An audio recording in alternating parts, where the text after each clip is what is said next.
नमस्कार शिक्षक साथियों, एक बार फिर से स्वागत है आप सबका मेरे YouTube चैनल पर। आज मैं आपके लिए जुलाई माह के तीसरे सप्ताह की शिक्षक डायरी लेकर आई हूँ। जुलाई माह का तीसरा सप्ताह दिनांक 13 से शुरू होकर दिनांक 18 तक चला। तो इस बार की शिक्षक डायरी मेरी विज्ञान, भूगोल, हिंदी, इंग्लिश आदि के लिए है।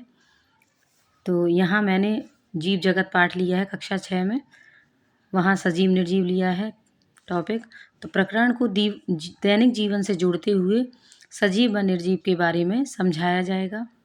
कक्षा 7 भौतिक एवं रासायनिक परिवर्तन पाठ के प्रश्नोत्तर कराए जाएंगे। भूगोल में कक्षा 7 में ही भूगोल धरातल के रूप बदलने वाले कारक बाह्य कारक तो अपक्षय के बारे में समझाया जाएगा। भौतिक, रासायनिक व जैविक अपक्षय चित्र व चर्चा के द्वारा समझाए जाएंगे। कक्षा 8 डाल्टन का परमाणु सिद्धांत की पुनरावृत्ति कराई जाएगी। चर्चा द्वारा व क्रियाकलाप द्वारा डाल्टन का परमाणु सिद्धांत समझाया जाएगा। अंग्रेजी में औसम आसाम पाठ पढ़ाया जाएगा। जंतुओं का वर्गीकरण कक्षा 6 में जंतुओं की संरचना तथा कार्य में जंतुओं का वर्गीकरण संरचना के आधार पर, मेरुदंड की उपस्थिति के आधार पर, एक कोशिक व बहुकोशिक जीवों के बारे में चर्चा द्वारा समझाया जाएगा और परिवेश से उदाहरण लेते हुए कशेरुकी अकशेरुकी जंतुओं के बारे में समझाया जाएगा। कक्षा 7 भौतिक एवं रासायनिक परिवर्तन पाठ का अभ्यास पत्रक कराया जाएगा। भूगोल में अपरदन एवं निक्षेपण को चर्चा के माध्यम से समझाया जाएगा। कक्षा 8 रदरफोर्ड का नाभिकीय मॉडल की पुनरावृत्ति चित्र के माध्यम से मॉडल समझाया जाएगा। अंग्रेजी में ऑसम आसाम वर्ड मीनिंग कराए जाएंगे। दिनांक 15 कक्षा 6 जंतुओं का वर्गीकरण प्रजनन विधि के आधार पर और वास स्थान के आधार पर। तो तालिका के माध्यम से जलीय, स्थलीय व वायवीय जीवों के बारे में समझाया जाएगा। आसपास के जीवों का उदाहरण देते हुए जरायुज व अंडयुज के बारे में समझाया जाएगा। कक्षा 7 नया पाठ लिया है ऊष्मा एवं ताप में टॉपिक लिया है तापमान। पाठ्य पुस्तक से क्रियाकलाप 1 कराते हुए ताप का मापन समझाएंगे।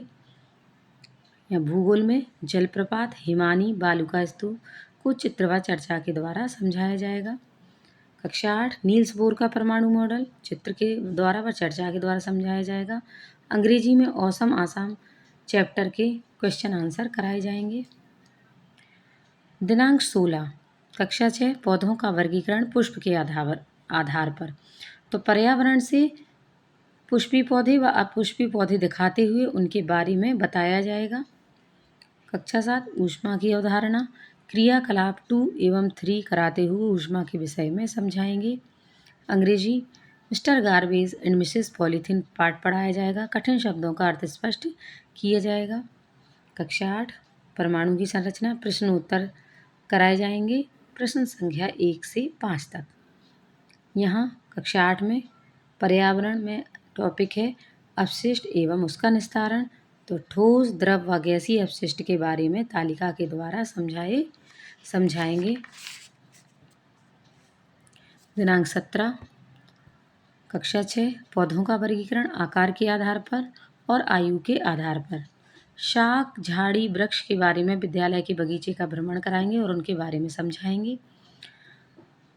परिवेशीय अध्ययन कराते हुए 1 वर्षीय, द्विवर्षीय और बहुवर्षीय के पौधों के बारे में समझाया जाएगा। कक्षा 7 में ऊष्मा स्थानांतरण की विधियाँ तो चालन विधि को समझाया जाएगा।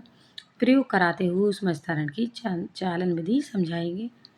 यहाँ इंग्लिश में वर्ड मीनिंग कराएंगे। कक्षा 8 परमाणु की संरचना प्रश्नोत्तर 6 से 10 तक कराया जाएगा। पर्यावरणीय शिक्षा में 4R refuse, reduce, reuse, recycle के बारे में TLM के द्वारा समझाया जाएगा। दिनांक 18 दिन शनिवार विज्ञान कक्षा 6 में जड़ तो विभिन्न प्रकार के छोटे छोटे से पौधे दिखाते हुए उनमें मूसला जड़ व झकड़ा जड़ की पहचान करवाई जाएगी। कक्षा 7 संवहन विकिरण प्रयोग के द्वारा संवहन एवं विकिरण समझाएंगे। कला में पर्यावरण संरक्षण संबंधी पोस्टर बनवाए जाएंगे। कक्षा 8 परमाणु की संरचना अभ्यास पत्रक कराया जाएगा। शनिवार को मीना बाल सभा होती है तो कैलेंडर के अनुसार गतिविधि कराई जाएगी। तो प्रगति के पंख आधारित दर्पण की ओट में सत्र का संचालन किया जाएगा। तो इस प्रकार से ये मेरी शिक्षक डायरी है। अगर आपको शिक्षक डायरी पसंद आती है तो चैनल को सब्सक्राइब करें, लाइक करें और शेयर करें।